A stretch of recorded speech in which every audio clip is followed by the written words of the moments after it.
the numbers to me would tell me that this business is a very, very fast growing business and it's a very, very high quality business. If you are evaluating it and you're just comparing it to other grocery stores, you'll probably never end up buying it because you'll look at the PE and it's double that of its competitors. You'll be like, what's going on here? You have to really look under the hood at some of the details, some of the growth metrics.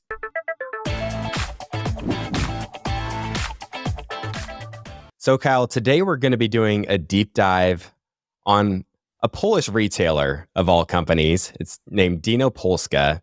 And when I analyze this company, I see, so many characteristics that I just really like to see. So I think before we dive in, Kyle, I think it'd be helpful if you could talk about some of the key things you look for at a high level when analyzing a stock. We were just talking that, if you say Polish retailer, most people are going to be turned off by that. So I think it'd be really important here to highlight some of the key things you look for in a business. And then the listeners will see how that sort of applies to Dino Polska here.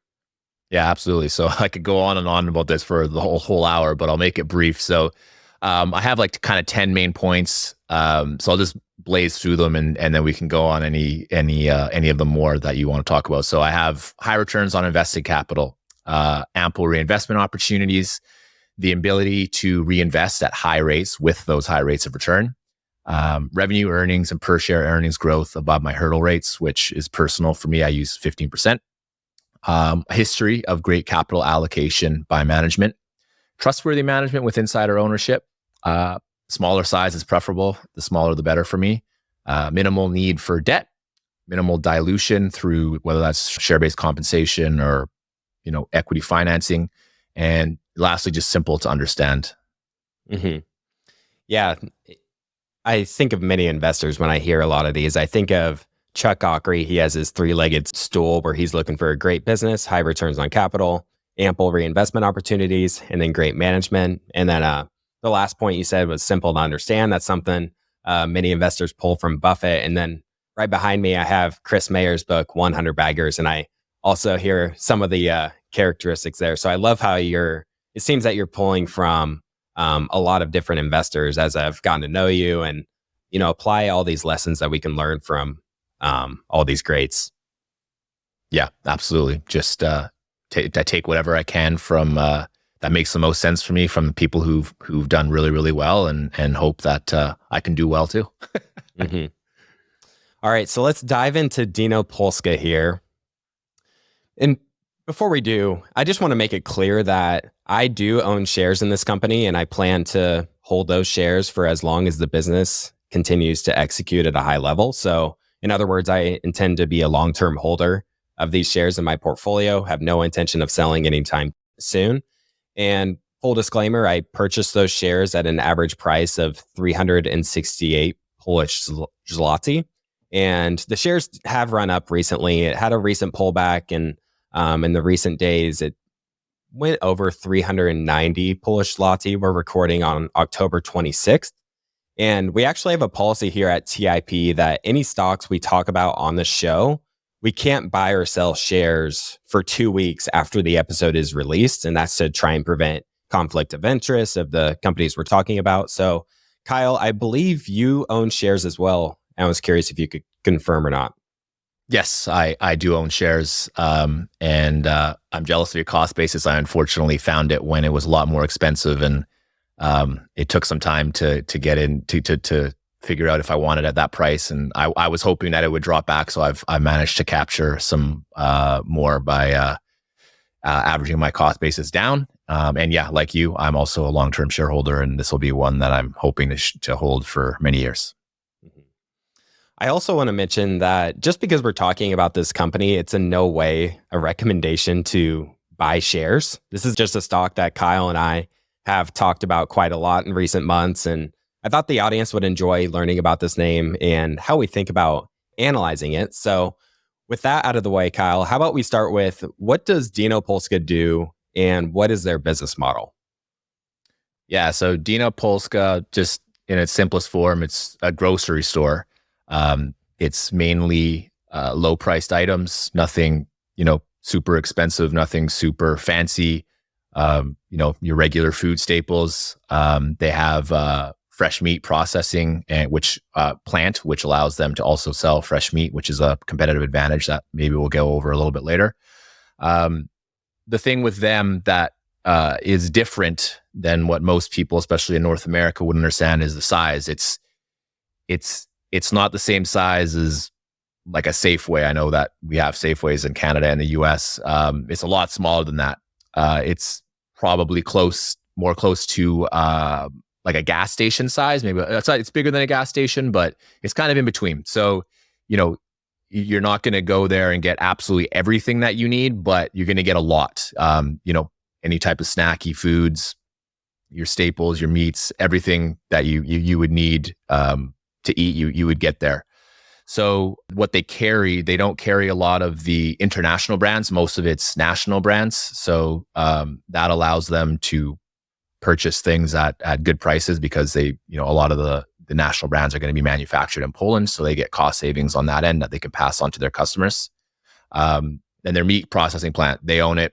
Their owner, he has a long past in meat processing. So he kind of leveraged that into this business and uses it as a competitive advantage over some of the other competitors that we'll talk about later that they have packaged meat. So it's not fresh, and that's one of their competitive advantages. They also own their stores. So the fact that they own their stores rather than lease them over time gives them a pretty big boost to their bottom line. And then on top of that is just the business model and the small store. In North America, it probably just simply wouldn't work because in North America, we have these huge giant cities. And, in Canada, I think like 96% of our population lives within, a very short distance to the border. So, a business model like this wouldn't work. In Poland, 80% of the population lives outside of urban areas.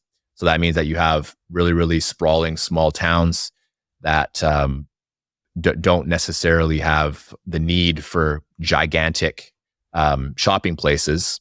And the fact that a giant shopping center also has tons of costs means that they're not necessarily super happy about moving into these smaller areas. So Dino stores can function perfectly fine with 2,500 people in their surrounding vicinity. That's kind of a gist, I'd say, of Dino Polska. Yeah, I'm glad you mentioned the kind of the differences between North American stores and that in Europe. At least where I live in Nebraska, driving is just a way of life. Like, you're going to drive to the grocery store. Hardly anyone's going to be walking to them. And I think that is something that's so important to realize about Dino is they're focusing on this rural market and they're strategically placing themselves to where essentially all of their target customers can walk to their store in 10, 15 minutes. And that's just something totally normal, I think, that's in Europe. I've visited Europe a number of times. And for example, Stig here on the team, he lives in Denmark and he doesn't even own a car because he can just walk to everywhere else. And that's not to compare Denmark to Poland, but I think it just points to just how much different of a market Europe is in terms of how people think about driving, how people think about, getting their groceries and paying for things and the prices they're paying for them. And I think another point I wanted to mention is that when you adjust the gas prices in Poland relative to that of the US, Polish people are paying just very high prices for gas. I think I saw a comparison in recent years where they're essentially paying like on a purchasing power parity basis. When you do that conversion, they're paying over $10 a gallon equivalent here in the US, whereas right now I can get gas below $4 a gallon. So that just sort of points to the dynamics of how people think about grocery shopping and shopping in general there. Yeah, absolutely. So you have the gas thing, and then I think also it's just kind of cultural as well. Like, Europeans, they just, they like walking. It's the same kind of thing like in Vancouver where I am, where I can walk to a lot of places. I don't have to take my car to go grocery shopping if I don't want to, and it's awesome. I love it. So if you live in active communities and that's part of your culture, then walking is part of your way of life, and Dino definitely helps with that. I wanted to transition to talk about Dino's management team because I think they are just such a key piece of understanding this company's story, the growth trajectory. So how about we talk about the management team and more importantly, the management quality? Absolutely. So their founder, Tomasz Biernowski, probably butchered that. He owns 51% of the shares. So they have a really interesting backstory. Essentially, they had, I think, something like 110 or 120 stores, and he wanted to open more, and he basically had to go for funding. So they partnered up with I think a private equity group, and they did really well. And the private equity wanted their money, so they had to IPO, and that's kind of how they became public. So Tomas owns 51%. He hasn't sold a share. He also, one thing that's really cool that I found is he actually has no salary and doesn't get any bonuses. So just like Mark Leonard at Constellation, he's working for free. He knows that the value is in the company and just continuing to basically do what they do and increase the value of the business, and he'll get a lot wealthier that way. As for the other management team, I haven't looked too much into them. I know they both, like a lot of the C-suite people, have been with the business for a long time, so they like to bring people up from the lower levels up to the higher levels, which is great. They currently don't have a CEO, which some people can see as in a negative light, but their ex-CFO or ex-CEO, left because of health problems. So, I assume they'll find one at some point, and I assume they'll also just hire from within. Back to the point about them being public, I don't even know if they actually would want to be public. Tomas, he owns more than 50% of the voting rights. So if he wanted to, he could take it private. But I think their system that they're running now seems to be pretty good. I don't really see much of a reason to be worried on that end. And then just another thing to do with management's, some of their incentives, just briefly, are more to do with increasing consolidated profits, and that's organically. So they don't do M&A. It's all basically pumping all the cash that the company owns and then putting it back in to build new stores. And the fact that they kind of have this system that they know works, it means that they don't need to do merger and acquisition growth. They can grow completely organically. Mm-hmm. Yeah, and a couple of other points I wanted to mention here that sort of ties into our first question of what you look for in a business. So first off, their earnings per share from 2015 through 2022, that's compounded at 32% per year. And I should add a bit of a caveat. Inflation in Poland has actually been quite high in recent years. So they've seen a huge boost in their business overall in 2022. I believe their revenue growth was over 40%. Much of that is largely due to just high inflation. The last reported numbers I saw in Poland was inflation was 10%, and that's been coming down in recent months. And then you also mentioned that Tomas, he kind of reminds you of an outsider manager, outsider CEO. He started this business in the late 90s, and he's just, it's just been an amazing story and a growth story. Right now, essentially all of their operating cash flows are going towards investing in growth, and the return on capital today is roughly around 20%. And to reinvest 100% of cash flows year after year after year at that sort of rate is just it's an amazing thing when you look at the long-term, trajectory of a business. Amazing things happen when you apply that level of compounding over many years. And then I'll also mention this company has issued 0 dividends, and they've had 0 share dilution. So I think this is just something you don't find in so many businesses, in my mind, at least. Yeah, absolutely. They tick a lot of the boxes, and it's really hard to find a business like this that can operate and has this just kind of this flywheel system that just works. And it's simple to understand, it's repeatable, and it's verified. It's been working for over 2 decades. Mm-hmm. Yeah, you mentioned the repeatable piece. I mean, it just seems like they really have this process nailed down. When they're building out a store and it takes, say, 18 to 24 months to go and construct the store and open it, they essentially know what to expect in terms of the sales of that business. And I think that can really give them a leg up over the competition when they have so much predictability over where they should be opening these stores and what they can expect from each one. And I want to dive in more on them being a retail business. Can't help but be reminded of the Charlie Munger quote that Alibaba, it's just another retailer. And I think what he's getting at here is just retail. It's just traditionally a really, really tough business.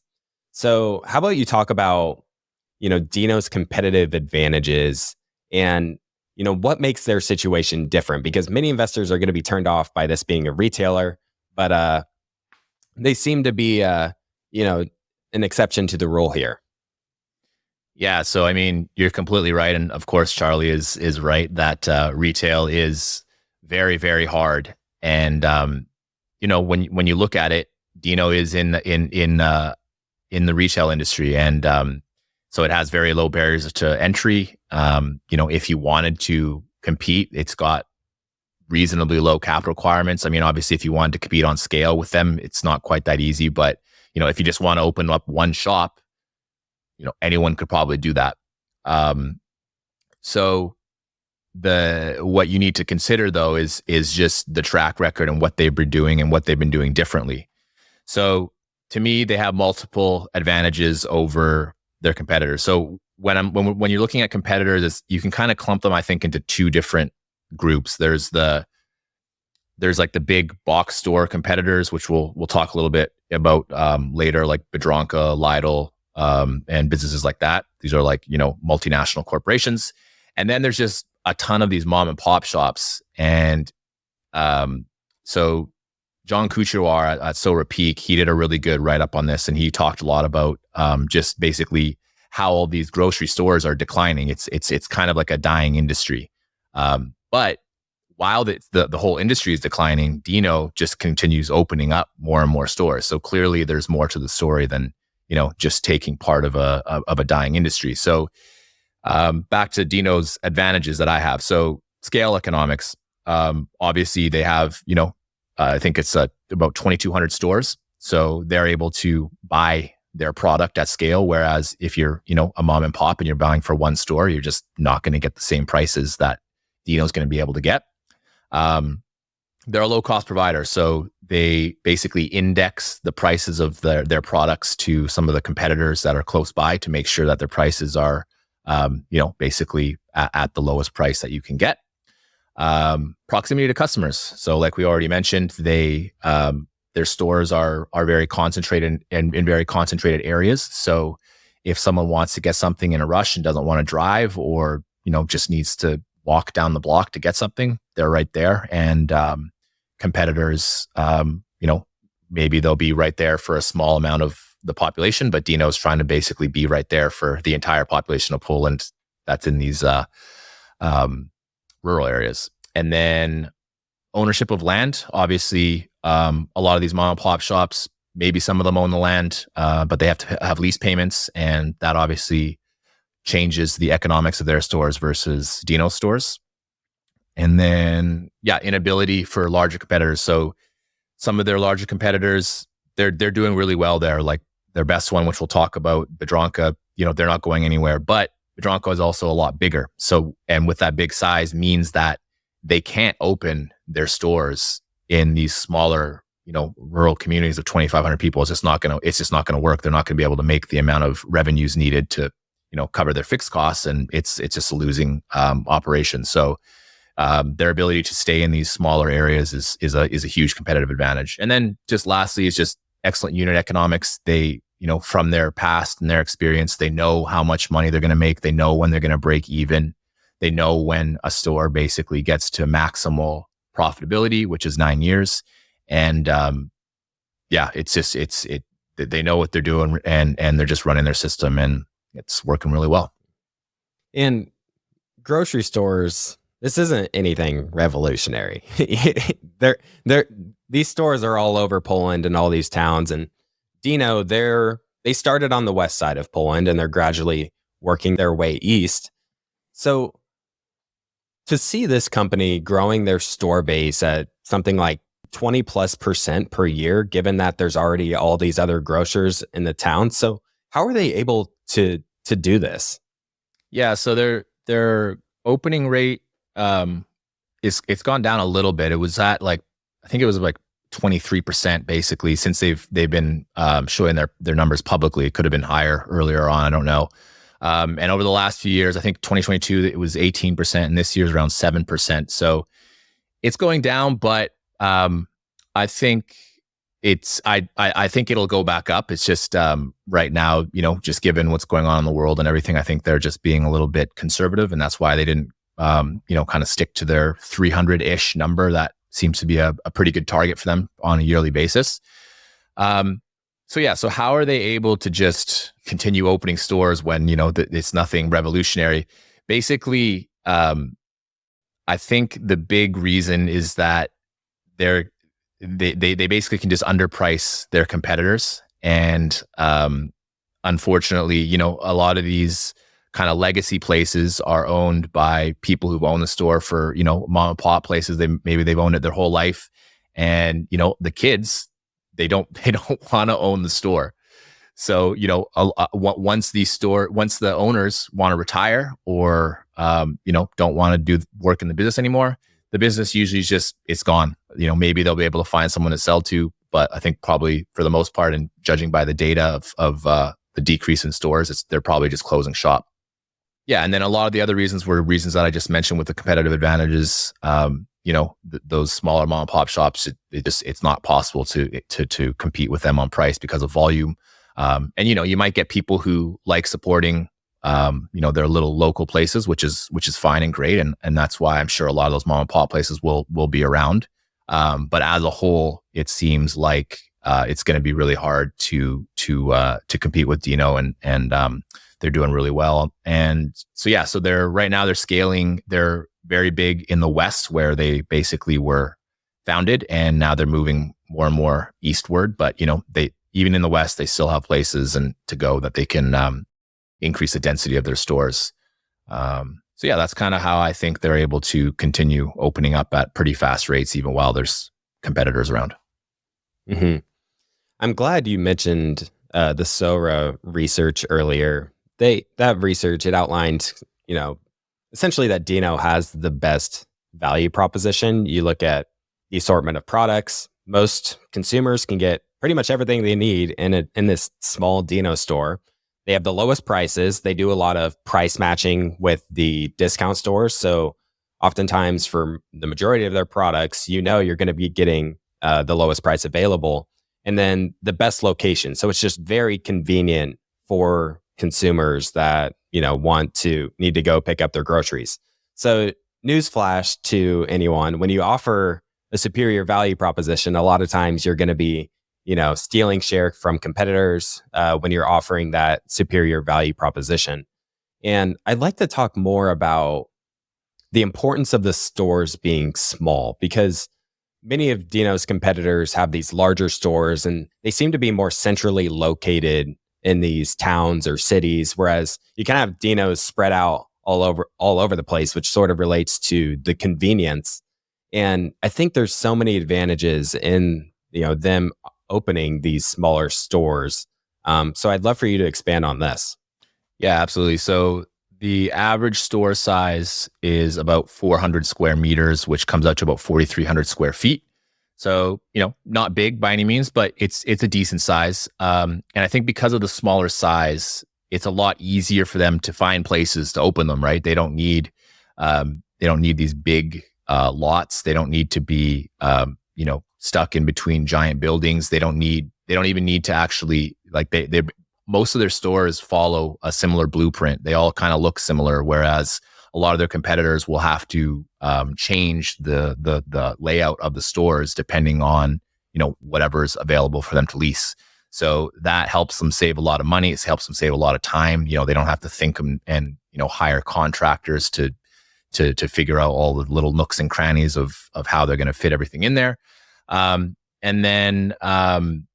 then also, because they have their stores and they're kind of follow these general layouts, they know how much money they're going to have to spend on maintenance capex, which is big. They know that, they're going to have to put a little bit more money into the business, but over, a certain period of time, it's very manageable. And then, because they're small, obviously, they can open many more locations rather than if they were bigger. So that alone allows them to be more dense, which is part of the value proposition that you just discussed. Mm-hmm. And I'm not sure if you mentioned this, but Tomas, the founder of Dino Polska, he owns a construction company that their sole job is just to build Dino stores. They don't really do anything else. And I think this really points to just the formula. They have this consistent formula that they're applying of building out these stores. Pretty much all the stores are standardized, and then they own all the land. So it just seems like from top to bottom, they have this whole formula, I'll call it, figured out. Yeah, I agree. So I think Dino is sort of the classic example of a quality company. And when you're looking at a quality name that is at an optically high multiple, you really need to understand the business quality, and if there's really a moat, how durable that moat is, and how strong it is, and how likely it is to stick around.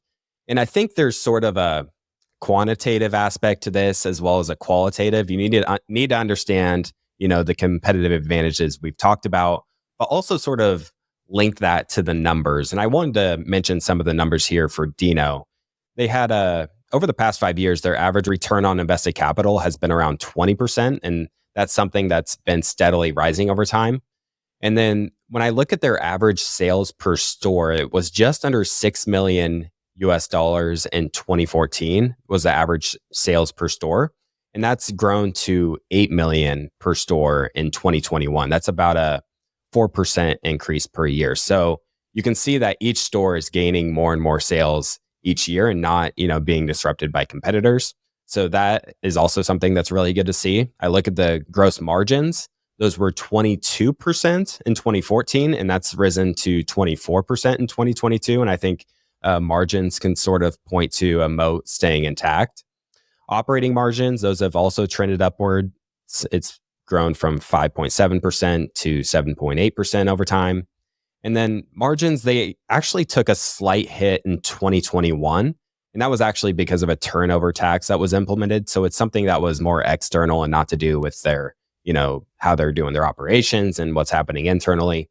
So I'm curious if you agree with me and that it's really important to understand this qualitative side as well as the, verifying that competitive advantages and verifying that with the numbers. Yeah, absolutely. So there's a couple things like you mentioned, their return on invested capital today is somewhere in the low 20s. But if you look back to 2017, it was 13%. And basically it's been going up linearly every single year, which is something that you love to see. It's kind of like a Copart. And so that's really important. And that shows you they do have a competitive advantage because they're able to basically put money into the business and take more out, and they're taking more and more out each year. So that alone, I think, shows you what kind of durable competitive advantages it has. And I already talked about what those are. But yeah, I mean, another way people, I think, look at this business is it's a grocery store, and it's like a grocery store trading at mid-30s PE. Like, what on earth is happening right now? It makes no sense. And, if you were to just look at the margins of the business, it's not super impressive. It's if you were obviously to compare it to a SaaS business, it's not impressive at all. But you have to remember that I think the reason that this business is getting such a high multiple is the growth. And, the margins aren't great, but it has super high returns on invested capital, and it's able to basically invest everything back into the business. And, the market's not dumb. They see this, they see the growth. Like you said, their EPS has been growing in the 30s. So, it's hard to find businesses that do that, especially grocery stores. So, yes, the numbers to me would tell me that this business is a very, very fast growing business, and it's a very, very high quality business. And, if you are evaluating it and you're just comparing it to other grocery stores, you'll probably never end up buying it because you'll look at the PE and it's, double that of its competitors. You'll be like, what's going on here? So yeah, you have to really look under the hood at some of the details, some of the growth metrics. And then, yeah, I mean, honestly, if you just look at the returns on invested capital, that continue to grow, and the fact that they keep on investing, basically every cent that they make back into the business. As Chris Mayer says, it just becomes a math problem. You just look at the reinvestment rate and the returns on invested capital, and it'll give you your growth over, as long as they can maintain both the return on invested capital number and the reinvestment rate. Mm-hmm. And what's also interesting is that we talked a bit earlier about Poland fundamentally being a much different market than the US and Canada, where we're based. As an investor, what do you think are the most important things to understand about Poland? Because today, 100% of Dino's stores are located in Poland. And we can talk a little bit about the international piece a bit later. But sticking to Poland, what do you think, from an investment point of view, what are the most important things to understand about this country? Yeah, so I think, like I previously mentioned, the fact that 80% of the population lives in rural, small areas, that's huge. Like you have to understand that. You have to understand that that's just way different than in North America, where, I don't know what the percentages are, but a large percentage of people live in, gigantic cities. So we discussed earlier, like a Dollar General in the US would be kind of somewhat similar competitor, where, they're able to put themselves in lower income areas where other competitors wouldn't enter. And then inflation. So like you said, right now, inflation's currently around 9.5%, and it actually peaked at 17.2%. So even though in North America, we've definitely had inflation and it hasn't been very nice, it hasn't been anywhere close to 17.2%. So you have to understand that, just the energy situation, the geopolitical situation there is a lot more volatile than it is in North America. But it's still a pretty high quality country, in my opinion. I think that eventually the inflation will subside. How long that'll take, I don't know, but it will subside. So back to inflation, I think a lot of the reason right now that the price has gone down is that people are seeing the like-for-like sales of the stores going down. So in 2022, which was the peak of inflation for Poland, they had like-for-like sales that were in the mid to high 20s. And now that's dropping to 23. The first half was 23%. So I think some people are wondering, maybe their volume of sales is going down. And although they don't show volume, I would say that it's in lockstep with inflation. So as inflation comes down, that like-for-like sales number is also going to come down. So if you look at their past, though, pre-pandemic, like-for-like sales are kind of in the low teens areas. So say, 11, 12, 13%. So I think that's, go on.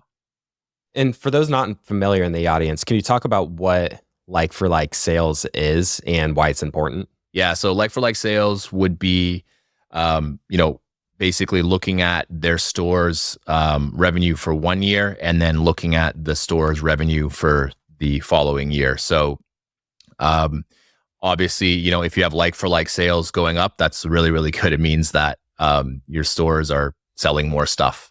So like I said, and like you said, a lot of the current like-for-like sales is fueled by inflation, but that low double-digit number seems like a reasonable base number to expect in the future. Other than that, what you should know, a lot of people, European thing, they like being outdoors, they like walking and cycling around. That obviously fits in really, really well with their business model. Mm-hmm. So the like-for-like stores, that's essentially, taking out the growth of the business. So it's looking at, okay, the existing stores, how is that trending over time? So you can look at if you look at a chart of inflation and like-for-like sales, you'll see that the like-for-like sales, it's pretty well correlated with inflation. So when inflation goes up, their like-for-like sales goes up. And when it comes back down, it follows. But generally, you see the like-for-like sales is much higher than inflation. So that tells you that, after you take out inflation, their stores' sales are increasing. And I think that essentially points to me that they're continually stealing share from competitors. Yeah, Exactly. I think so. I mean, 11% like for like, that's very, very good, and clearly would indicate that they are stealing shares from competitor. I had one other note, just more kind of a general observation on the business, which is about their store opening rate. So right now, in 2023, they've opened 116 stores, whereas in 2022 overall they opened 344. So I think another reason that the market is getting a little bit scared is that that rate has obviously gone down, and but they're still profitable. They're still reinvesting everything. I think right now it's just kind of a little pause, and they'll be getting back to that 300 plus number pretty soon. Mm-hmm. Yeah, and I'll also note that 116 is through the first 6 months of 2023, so they haven't announced their Q3 numbers.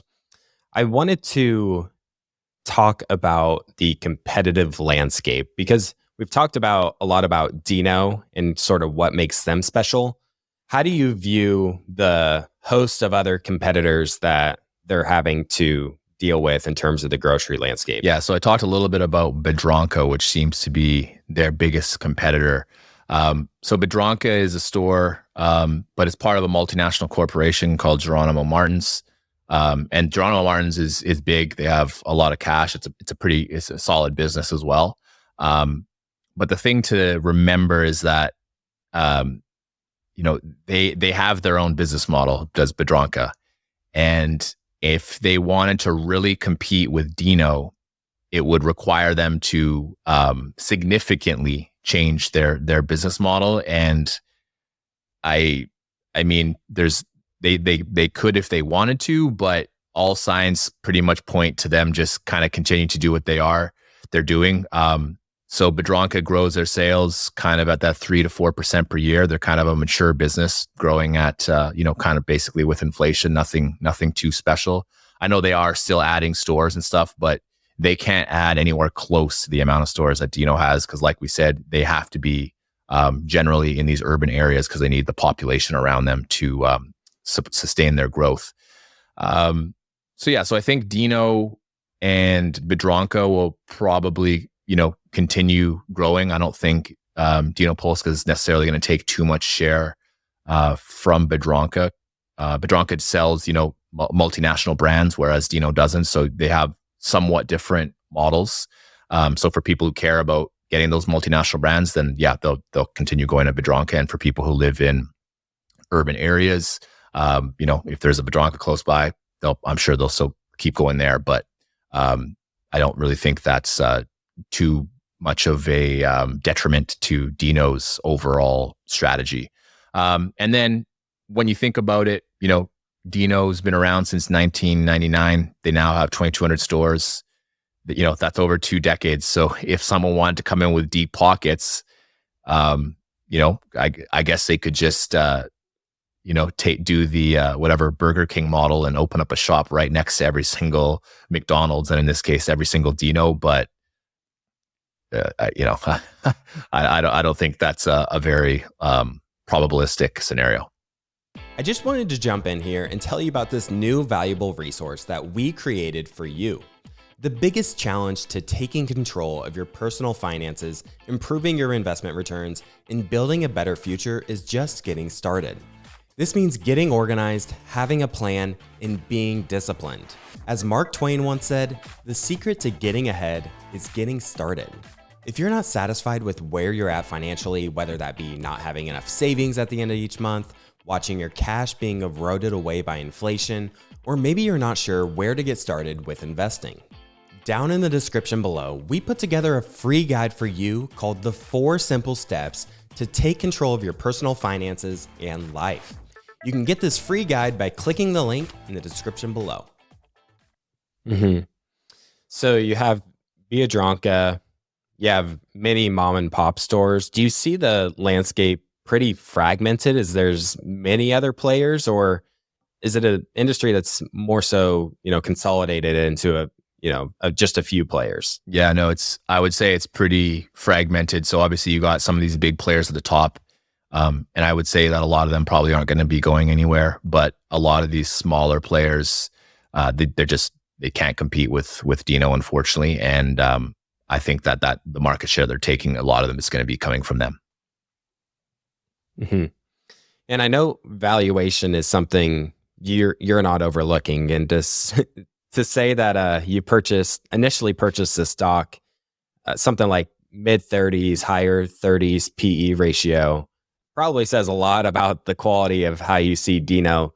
I'm curious how you think about the valuation today. Yeah, so I spent a lot of time on valuation because I was trying to figure out if it made any sense. That's, obviously you can't pay anything, right? Just like Munger says. So the way that I like to evaluate this business is pretty simple. Basically, you look out a couple years, you think about their store opening count. You have to forecast out some sort of estimate of how many stores you think will be around in, say, 5 years or whatever time span that you like. And then from there, you basically just look at the unit economics of each store. And, they do change, right? Obviously. So, if you really wanted to go down to the depth, you could try to find out how many stores are at which level of profits. And so the SORA Peak does a really good job of showing you kind of how much profits a business will have after X amount of years.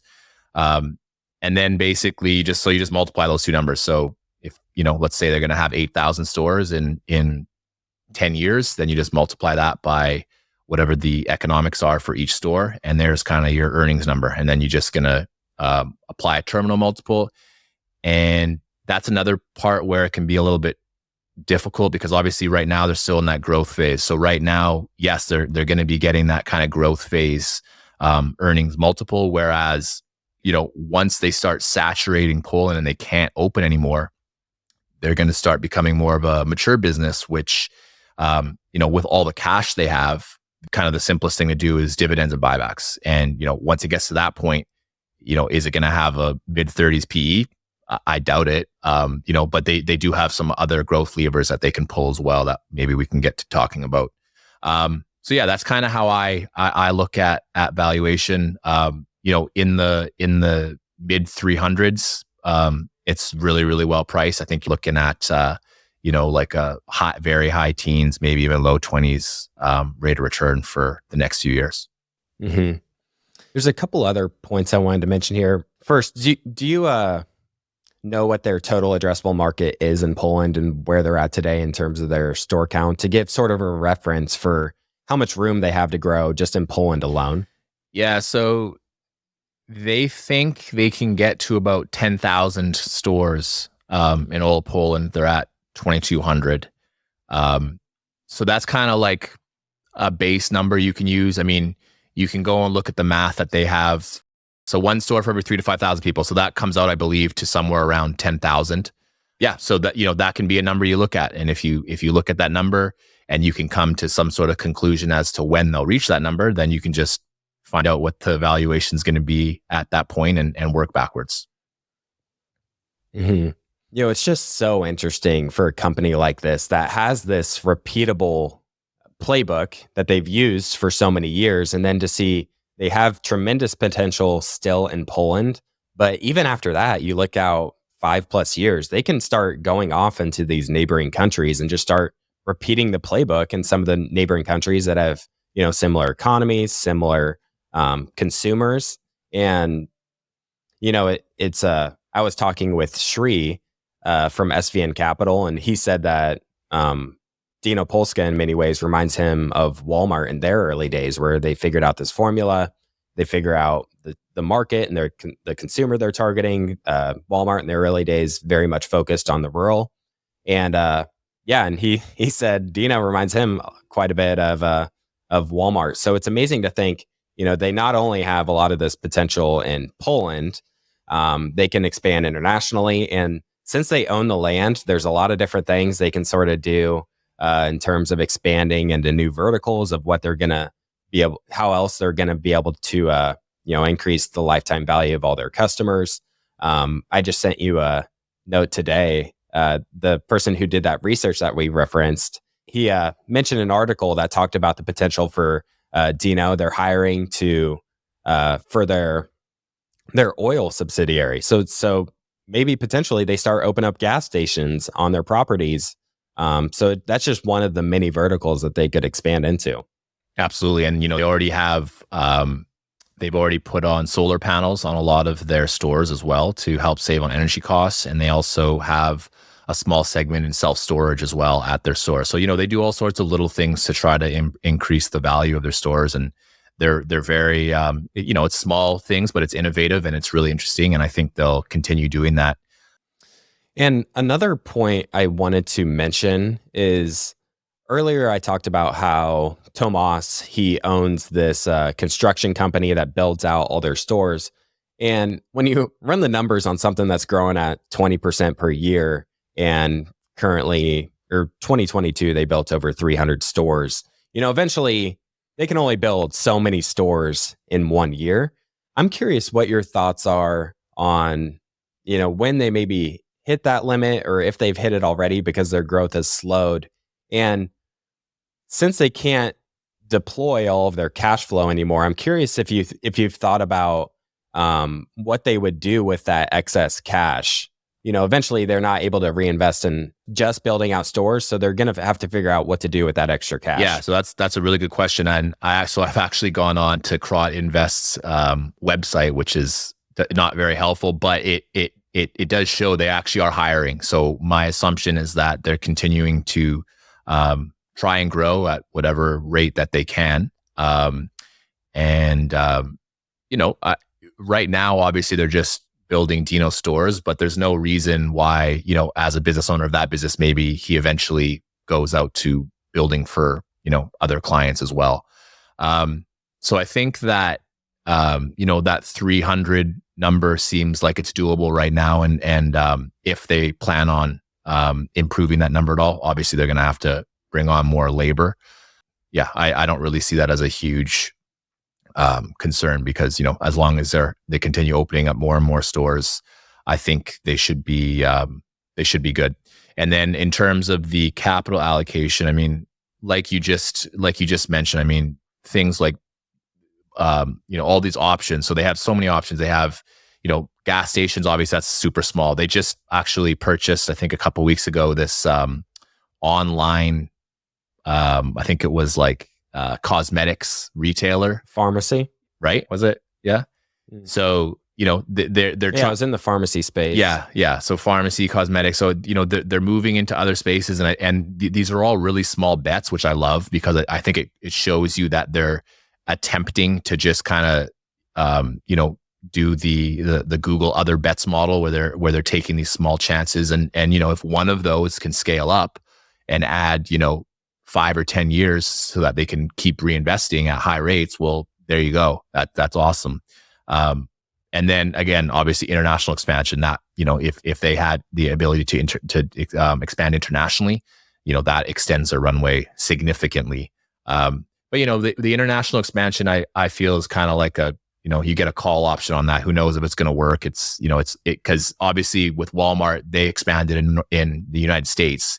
And, expanding from one state to the other, it's probably a lot easier than going from one country to another country. So, you got to take that into account. I also want to touch on the risks. There's various things that come to mind for me. Inflation's something that I think investors should keep in mind. You have keeping an eye on what the competitors are doing. And then on the east side of Poland, you have Ukraine as well. I think for the most part, that's sort of been a tailwind for Dino because all these people have been moving over from Ukraine into Poland.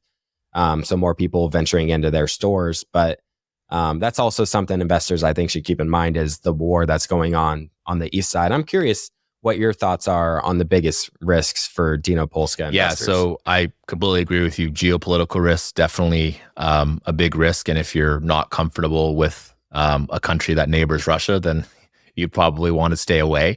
And then a couple of the other risks are just to their business model, basically. So, if they can't open new stores, that obviously changes the business model a lot. If growth comes down, then, the business isn't going to be seen in the same light as it's seen now.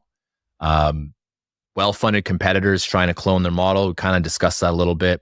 Seems like that would be a pretty big undertaking, and not sure that's really going to happen, but you never know, right?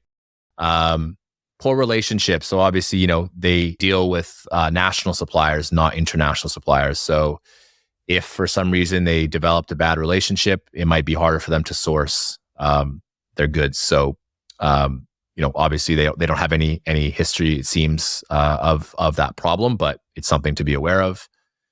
And poor capital allocation as a result of growth. I mean, they seem to be doing such a good job on that end that doesn't seem very likely. But if they don't have anywhere to put their money, you would definitely want to make sure that they're allocating it in the best possible way, whether that's dividends, buybacks, or whatever. But if they're forced to get into the merger and acquisition area, they don't really have too much of a history of doing that, and most businesses aren't very good at doing that. So if they were forced to get into that area and were making really, really big gambles and taking big risks, then that would definitely be a big risk for the company. And then, like we obviously kind of already mentioned multiple times, is continued inflation. Got to obviously keep watching that, although inflation seems to be, like you said, more of a short-term tailwind as well. Mm-hmm. Yeah. Essentially, I think when I look at this business, it's just really betting on them doing what they've done for the past 10 plus years, continue to expand new stores and continue to just allocate capital in a really effective manner. And I think what really helps me sort of sleep well at night owning this business is knowing that Tomas Bierowski owns 51% of the shares. He's a founder, started it in the late 90s, and he just has an incredible track record of, magnificent capital allocation. And, when someone owns that much stock, they're incentivized to think day and night about how they can make their business better, how they can, prevent terrible things happening to essentially what is his baby. And, I mean, Chris Mayer, guest we've both had on our shows, he's someone who just says, he looks for owner operators of businesses because the incentives are aligned between them and the shareholders. And that's just, something that definitely cannot be overlooked. When I was talking with Stig over the years, as I've been with TIP, and I talk about a company with him, one of the first things he asked me is, how many shares does the CEO have, or how many shares does the management own? And I think it's just something that is so important when you look at a company like Dino and where this company, it's easy to think about these short-term pressures like inflation, the geopolitical risks, but if you're a long-term shareholder, and who knows where this business could be in 10 or 15 years. And I think that's something that, Kyle, you and I are trying to do. We're trying to find businesses where, the valuation, it really makes sense when you look out over, say, 3 to 5 years. But those multi-baggers, they happen when you buy a great business and you hang on to it for 10 or 15 plus years. And you and I can't predict what's going to happen with Dino in 10 plus years. There's just so many things we could imagine them doing. But Tomas Bierowski owning 51% of the shares, who knows some of the things they're gonna be able to drum up. And I'm sure 5 years from now, we're going to look back and be like, we didn't even think about, this avenue they ended up going down. So obviously there is risks, but there's a lot of potential optionalities with this company and potential upside that investors might also experience too. Yeah, absolutely. It seems like it's a business where you have a pretty clear outlook for the next, 5 years. And then, like we've gone over with all the growth drivers they have, you just kind of have to wait around and see how those develop and, reassess at that point and see if it's still something that makes sense for you. Mm-hmm. And it's pretty timely that we discuss Dino Polska here. This is a company I first discovered this year, and it's one of those names that you come across and you find it and you wish you had found it 5 years ago when the stock price was significantly lower and the company was much earlier in their growth cycle, but life goes on. And we've been talking about Dino, you and me, Kyle, and then we've also been talking about it in our TIP Mastermind Community, which we started back in April.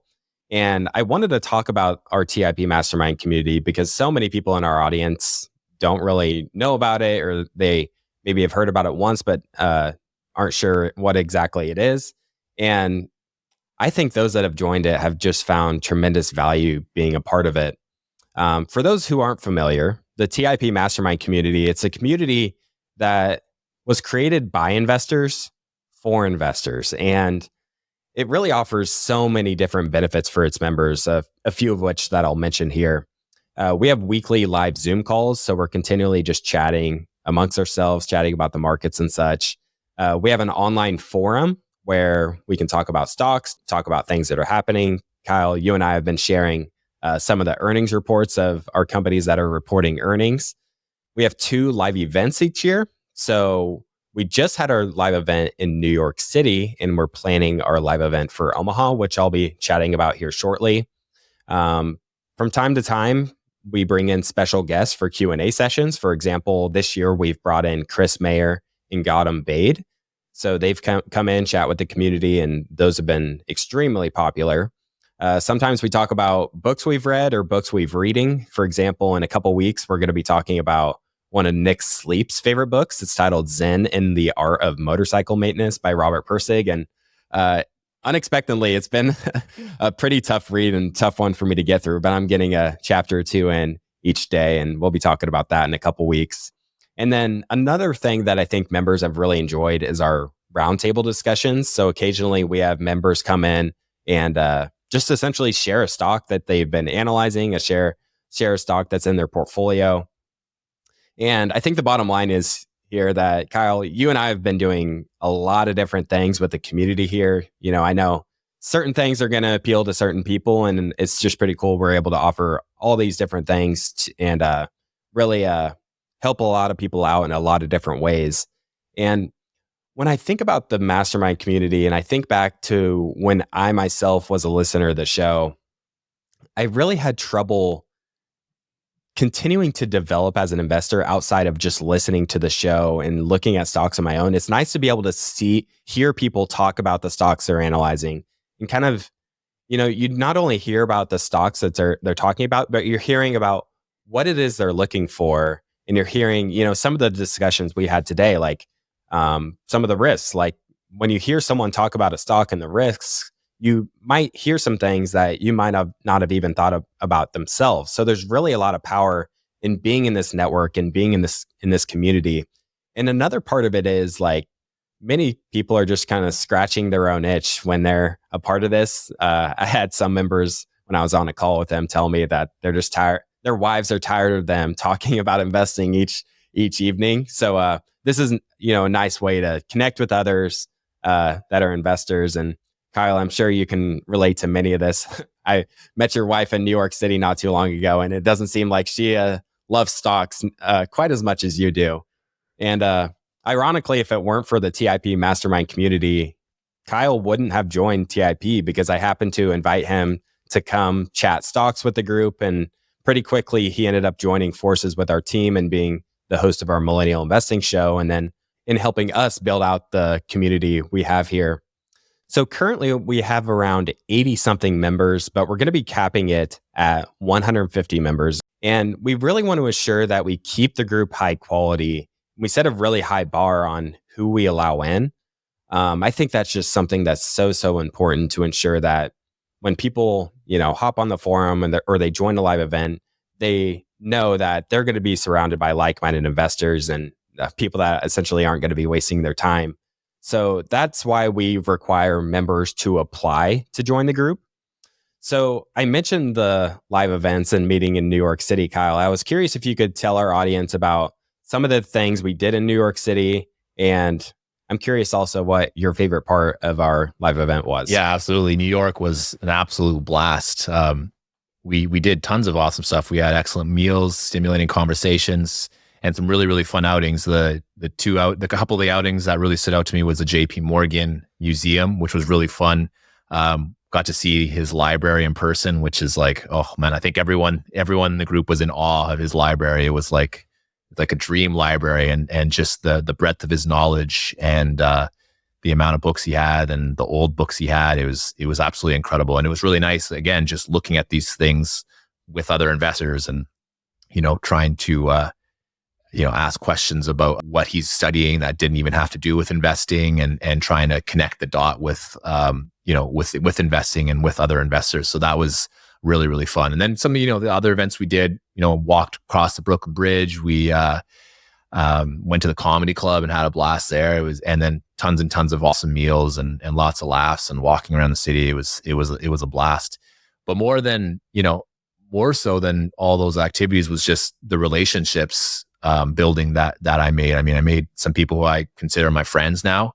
And I talked with people who really challenged me. And that's one huge key. And Clay kind of already touched on that, is that, in investing, a lot of the time you're just in your own head. You're just thinking about your own stuff. And as anyone who's read, Daniel Kahneman and understands confirmation bias, a lot of times we get an idea and we just go all in on that idea, and we find things that already support what we think. But when you get in this community of people who have a wide variety of different backgrounds and professions, they can see your ideas from a different light, and they can see them from perspectives that you would never even imagine exist. And so for me, one of the biggest benefits of not only the New York trip, but just being in the group and being able to talk with people is, presenting my idea to people and then having people just give me feedback, whether that's positive or negative. I really love the negative feedback, because that really helps me be forced to look at my hypothesis through a different view. And, obviously the biggest risk in long-term investing is what you don't understand. So if I can try to shore that up as much as possible, then I think that I'll be a better investor. And I think a lot of investors are getting value from that exact thing. And, on top of just these live events, a lot of the people in the group will just hop on one-on-one calls and talk about ideas and strategies and help each other out. And yeah, so the investment mastermind has been awesome. And when Clay says that we're selective, we really are selective. He's not just paying lip service and we're letting everyone in. Like, the people in there are really high quality, and we intend on keeping it that way. I also wanted to make sure I mention our Omaha meetup during the Berkshire Hathaway shareholders meeting. This is something that you really need to get ahead on and get it in terms of getting your flights and getting your hotel, because once you get really close, the prices just get to ridiculous levels.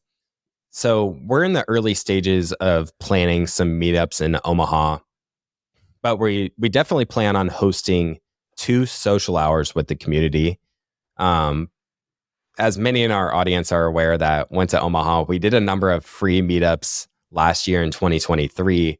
And to be honest, it was really, really hectic. So many people coming in and out. And I think this year for 2024, we'd like to solely focus more on this smaller group.